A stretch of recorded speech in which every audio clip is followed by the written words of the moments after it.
Hail Dicelings and ready your clickers because it might be time for you to subscribe. So, for those of you who don't recognize me, I've been a little quiet on the Absolute Tabletop and really gaming in general front for a while. I fit in games where I can, but I haven't really ran a lot of games in a while, mainly due to work and things like that. I'm Chris Wilhelm. I've been in the community for quite some time, traveled from different group to group to group. But I am here today to tell you about some announcements. I run the channel Drop Dice, which had a really successful Legend of the Five Rings campaign. And if you liked that group of guys, part of my announcements today is about them. So I'm going to pull up the comments here while everything's getting ready. And as you can see, I'm getting ready for a new campaign called Keys to the Kingdom, which the guys who were in my L5R game are going to be playing inside that game as well. So if you liked that game, kind of the tenor that came with it, we're going to be doing the same thing, except for it's going to be science fantasy this time around, with, as you can see inside the picture here, medieval Mecca. So that'll be really cool. I want to talk a little bit about this setting and a few other announcements, but let me pull up those comments real quick here, just in case anybody has anything to say. All right, cool. So basically what I wanted to do was just let everybody know that I am in a new job, in a new house, as people can kind of tell that have seen the channel and everything. But what this means is my new position has actually opened up quite a bit. I'm guaranteed weekends off, for example, which is pretty crazy for me. It's been several years since I've been able to have weekends off. I'm still with the same company. I've just moved to the headquarters in New Orleans, so I am actually just on the North Shore side of New Orleans in a place called Ponchatoula. And I'm actually kind of getting everything in the house organized and ready so that I can start streaming and playing in more games. Tyler Hurst just commented saying that it's good to see that I'm streaming again, which is great. I actually just got recruited into one of Tyler's games, which will be on his channel. And there'll be more to come when we do the Session Zero. I usually promote those whenever I'm a part of those things, so make sure you check that out. It's going to be in a Iskloft campaign, so that'll be really cool. It's been a long time since I've been able to sit down and play Iskloft. I was with Lloyd when he originally started the concept way back when, so the world has changed a lot since I've played last.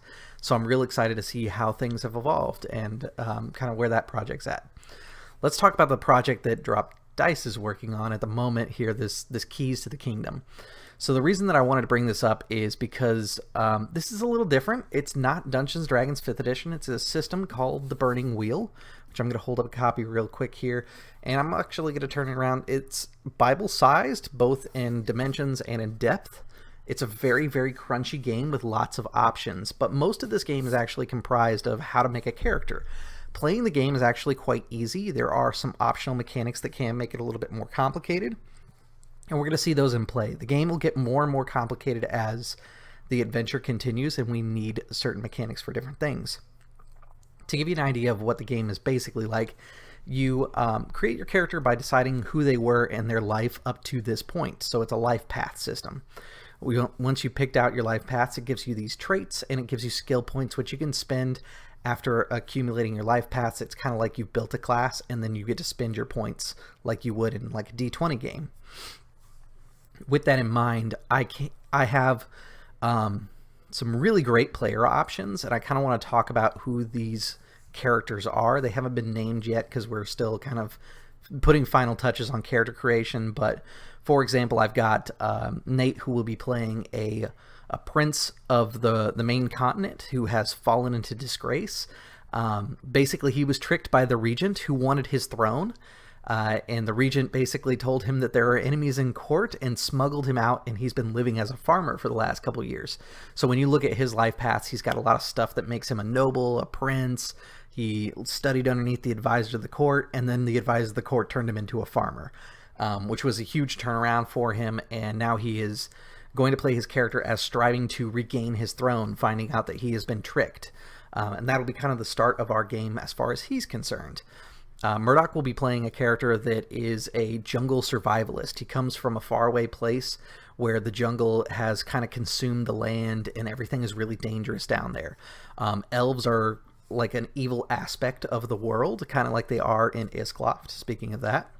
So is definitely a thing that the jungle person has seen and is going to bring with him to this new world, talking about how the elves are coming and how terrible it's going to be when they get here. Elves used to be the protector of the world. And we'll get more into why elves are cool in Burning Wheel. But basically his thing is he's a foreigner, that people don't believe he's from a foreign land, and he's talking about the end of the world. Brendan's character is an abbot. He follows a monotheistic religion, which is the primary religion in the world. The way we basically set this up is there's like a Nicene Council. It's kind of like a Catholicism-like church that rules over a lot of countries. Think like early Crusades, except for the Holy Land was very peacefully conquered. It didn't take several crusades, and now that the Holy Land is conquered, it's kind of a question of what the countries start doing to each other and things like that. Now there's only so much land that's available to them, so wars are bound to start out, and that's actually part of the first adventure that we do. Next character is Jeremy's character, who's a mad inventor. He was part of a famous human forge family. They forged weapons and things like that. And he ran away or was adopted into a dwarf clan. We haven't quite figured out the exact specifications of what happened. We're going to play and kind of discover that as it goes on. But his character was adopted by dwarves, who were basically the ones building the Drakgom, which is this giant mecha here that you see. The idea is pulling influence from shows like Escaflowne. Basically, they have to take a dragon's heart to be able to power these things. So his character is going to be building the mech that Murdoch uses, because Murdoch's character is coming into the game with a heart but no mech. Another character that is going to be inside there, let's see, Tom's character. Tom's character is probably by far one of my favorite characters right now as far as how his life paths evolved. Part of the world that we decided was colored dye was really important, specifically certain colors. They were theologically important and important to the noble classes to show their wealth and things like that, which is kind of a real world pull to medieval society and the idea of certain colors being reserved for certain knights or nobles or things like that. So he made his character, who started as a noble, and basically he's outlining how these dye families work for me and how I should think about them in the world. Basically, they start as nobles and they learn the crafts and trades that would traditionally be in the cities and the villages. And then he is coming back into the noble world and discovering that the other nobles look down on him because he got a job instead of just being a fancy noble who owns people. So there's going to be some social dichotomy inside there. So it's really neat how the life paths ended up working. So let me look here. There's a couple questions that cropped up, which might be good for me to address. So from Tyler Hurst, so here's the question for you. Why would you recommend the Burning Wheel? Would you recommend the Burning Wheel, and why? I'm looking to pick up and learn a new system, so would you recommend this system over others, and why? So I'm a big fan of trying lots of systems.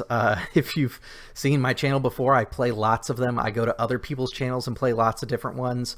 Burning Wheel, yes, I would definitely recommend it. It's a very interesting game. It actually is kind of like the grandfather for a lot of games that I end up liking, which is part of the reason why I tried it. I really liked Blades in the Dark and Dungeon World and things like that. They took roots from Burning Wheel. Burning Wheel is much crunchier than those systems are, but a lot of the things that you get from there about having characters who believe in things and pursuing their beliefs, and that's how they advance the story and their progression as characters, like experience and things like that, all comes from ideas in Burning Wheel. The other thing that I do like about Burning Wheel is if you want to try it, what I would suggest is getting the quick start from DriveThruRPG. It's only the first 96 pages of this ridiculous book, but that tells you how to create a character, how to play the basic game, which is everything you need for quite a while, and then how to do a Duel of Wits, which is kind of a fancy conflict rule set for how to have like a conversation in the way that like a kind of like a debate would be handled. One of the things that I do like about Burning Wheel, which takes some player buy-in, and I'll warn you, is players need to be able to compromise with each other, and they need to be able to let go of what their dreams were. They want to push their dreams, but they need to also be able to let go. Some players, that can be a little hard to get accustomed to. Essentially, like when you do a Duel of Wits, you go in and you say, this is what I want. But part of the thing about engaging in a duel of wits is you have to understand that your character will compromise by the time it's done. Unless you just beat the opponent drastically, you probably are not going to get exactly what you started off wanting. So there is a little bit of gaminess that you need going into that sort of situation. For example, if I was to go into the conversation and say that I want to convince this king to give me his army, I may start off asking for more than what I want because I know I'm going to get negotiated back. It's kind of like when you barter. You want to go in, you want to come in stronger and ask for more than what you're willing to accept, and then agree to what is closest to what you accept is kind of the way you got to think about it. Yeah, I've found that players who end up picking up Burning Wheel in the past, their RP tends to get a little stronger because of three things: beliefs, instincts, and traits. They're the thing that makes Burning Wheel worth reading and playing, for that matter. Basically, your beliefs are things that guide your character through the story. They have a mechanical benefit and disadvantage to your character. You want to use them to basically push your character thematically through the story into new and interesting angles. And when that happens, they gain Artha, which allows them to gain experience. It's basically advancing the characters. The instincts are cool because it allows players to create ways around the rules. So like, say your character goes to court and you have an instinct that says, always carry my sword. I can never disarm that character unless that character or that player character agrees that he's going into the scene disarmed. Because it's just simply against his instincts, which I really like. And then traits are basically, think similar to feats in some cases. Some of them are mechanical and they can alter the way rules work. And then others are just character traits. They describe who you are. But if you take something like bearded, you're not bearded like me. You're awesomely bearded. People know you because you're bearded, that sort of thing. So it's really kind of neat because it basically wants you to play up a little bit more extremes of things, which are good skills to carry over to other sets of games. In fact, I'm finding myself adding beliefs, instincts, and traits to other games to make my role play a little bit better, which I intend to do for the Iskloff game that Tyler Hurst will be running. I'm going to write those down. I'm going to keep them to myself to kind of help me through my role play. But you'll be able to see those effects if you follow that Iskloff game. From Alan Halloway, it says, love the sound of the setting and the characters. Love that Burning Wheel is making a spot on the channel. Yeah, I've been considering it for a long time. I've actually had the book for a little while and been reading it over, trying to decide what kind of game I want to play, who do I want to play with, that sort of thing. Because Burning Wheel pretty much mandates that you play as a campaign. It's very hard to do as one-shots. I would say you should do like a mini campaign of 3 sessions at a minimum to get a real good feel of it. Same thing with like Blades in the Dark. They just work a little bit better with time for the characters to flex and breathe. So definitely cool there. And then from Tyler, it says, the Duel of Wits doesn't just sound cool, it sounds realistic. In a good argument, both parties are affected and have their mindsets changed. Yeah, I really like it. To me, it's a little bit more interactive than just a persuade roll and get what you want or don't get what you want. If I was to convert the principle to D&D, I would probably do the, like, if you get over 5 of what the DC is, you get exactly what you asked for. If you get the DC, you get mostly what you're asking for. If you get less than 5 of the DC, you kind of get what you're asking for, but there's strings attached, and then if you fail, you fail after that. The other thing I like about Burning Wheel is Burning Wheel has built-in yes and, which is kind of cool, and no but. Basically, while playing the game, if you as the GM want to give players something, it encourages you to say, hey, this player was rolling for this result, give it to them, but have them do it at a cost. So that's actually like a carryover that we've seen in other systems that started off over in this direction towards kind of more narrative games. Fate pulls a lot from Burning Wheel as well, and some of its derivatives. So if you like the realm of like narrative games, Burning Wheel exists as kind of like a weird anomaly where it's super crunchy but also super narrative at the same time, which fixes a lot of the things that I'm a little on the fence about with Fate. Fate, to me, is a little bit open-ended, which is why I like Fate Core better than I like Fate Accelerated, because Fate Accelerated is more about how can I narratively explain myself so that I can roll my best stuff, whereas Fate Core at least has some stats around it. And then Burning Wheel is a little bit more towards my wheelhouse, which is crunchy but encourages narrative-driven games. So That's the whole reason why I chose that game. Let's talk about the world, because this is what I think should make you more interested in the game than necessarily exploring Burning Wheel, which is fun. So basically, DVB actually put on AbTab a little while ago some world building questions. All I did was answer his world building questions in a single document to come up with the idea of what this is. So my mission statement is: a culture that venerates war, honor, and faith.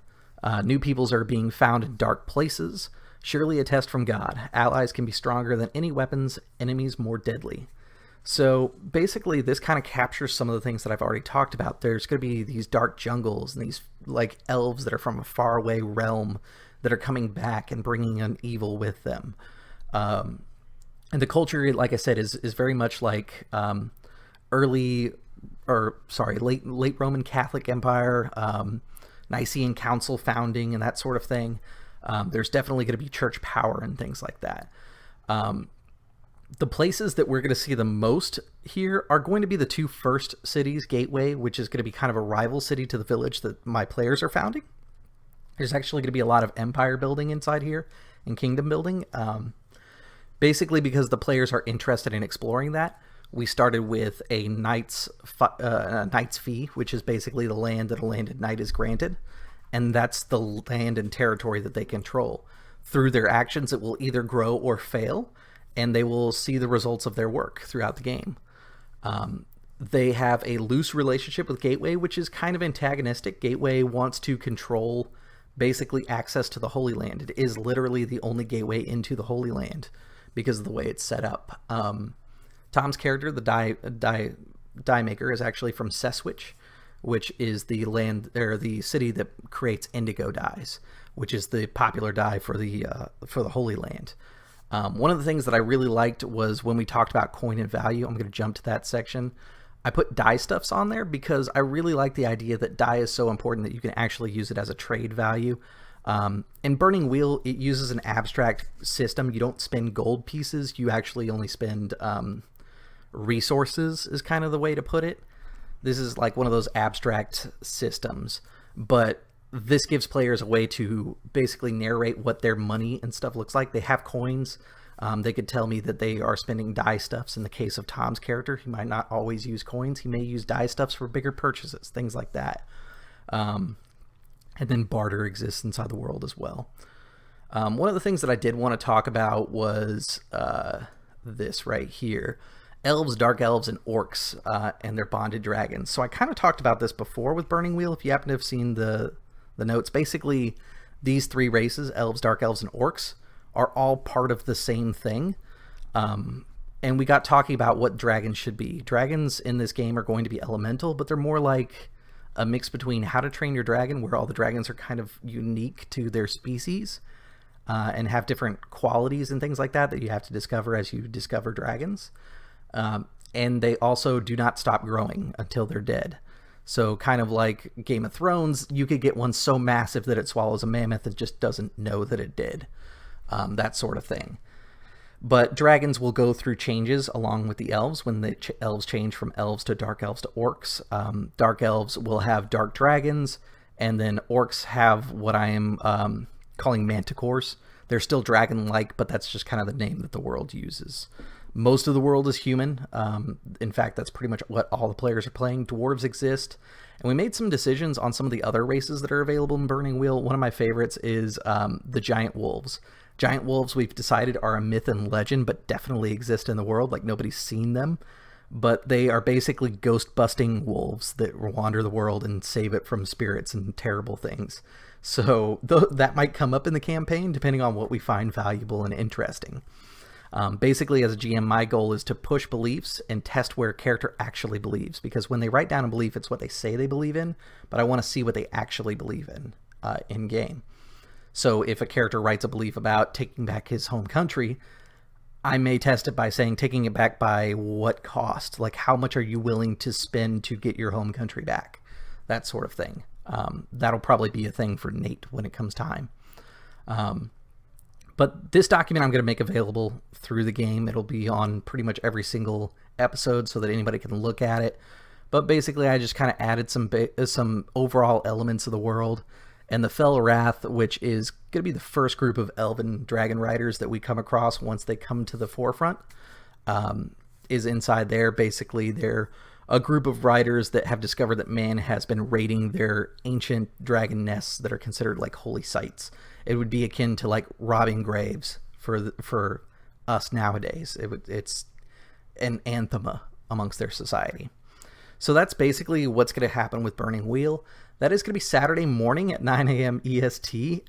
If you don't want to get up to watch it, that is cool. I do recommend that you check it out on YouTube at the Drop Dice channel when you get a chance, because I think it's going to be a really good game. We're going to go for something like we did for L5R, which is basically 20 episodes or more is our intent. And depending on how the story goes, how we like it, we may end up pushing just until we find a natural end to the story. That's generally how I like to DM, especially with a group that I know can do that sort of thing. Our schedule does flex sometimes, like we did miss a week because the guys went to a tournament for a Game of Thrones card game. So it may not be every single week, but it will be most weeks on Saturday at 9 a.m. If you want to, you can just subscribe to the channel and it will let you know when that's about to pop up. The next announcement I actually have is Blades in the Dark, which is kind of why I talked about them. I'll be running another game, which will be Wednesdays, depending on schedule for the players, because the players I chose have kind of tighter schedules to work with. We're going to make it happen based on everybody's needs and what they're able to do. It's for a game called Blades of the Inquisition.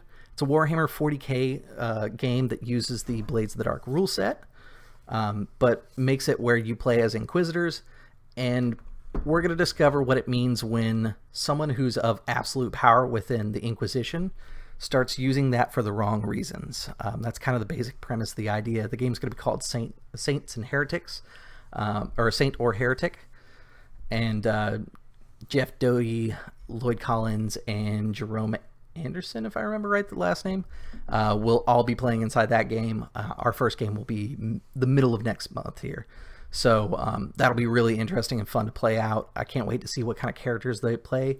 If you caught Blades in the Dark on the channel before, that is very much driven by the characters themselves and the things that they want to do. So I'm interested to see what they do once they start finding the seeds of heresy within the Inquisition, because the game is naturally dictated by the actions that they take. For Tyler, Blades in the Dark is another game that I would suggest you checking out.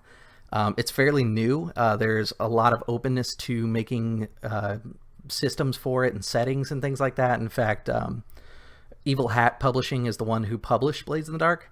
They're looking for writers. So if that's something you've been thinking about, trying to do a publishing project, you may want to consider Blades in the Dark and looking at it, seeing if it's a system you like, so that you can possibly pursue a publishing with that. And then the last thing that I was going to announce, which I kind of already touched on, is I will be playing in a game in Isloft. So if you want to see me as a player, that is going to be a campaign where I'll regularly be in, and I'm super stoked for that because I have not had a regular gaming schedule in a long time, so it's nice to go back to that. And eventually I'm probably going to end up doing a face-to-face game. I've already kind of put out feelers for within the group for people that know how to craft and things like that, because I think what I'm going to do is maybe run something a little bit easier, but focus on trying some crafting stuff, because I've never done that before. And basically craft scenes and things like that and play with that. And if I do that, I'll probably start like a recap video section on the channel where I talk about what I did and maybe show some pictures of the terrain if I go that route. Right now I'm just kind of solidifying my online games because you guys are my priority first. This is where most of the channel's been successful, is online stuff, so I feel like focusing some level of attention mostly online is where I'm going to be best suited for me to find enjoyable things for me. That's pretty much all I had for this one. I just wanted to touch base and tell people, hey, I'm back. So if you are looking for having me as a player, having me in a game, or having me run a game for you, that's going to start happening more and more as I get to kind of level out my schedule and figure out what days work well for me. Right now I'm just kind of signing up for things that I like or putting up interest posts for things that I like, but we'll see more stuff. I know that people were interested in a Legend of the Five Rings game. I will probably host one of those soonish. That's kind of the best answer that I can do. I definitely want to do the Blades in the Dark Blades of the Inquisition game first and kind of get the ball rolling on that before I take on anything else as a GM, though.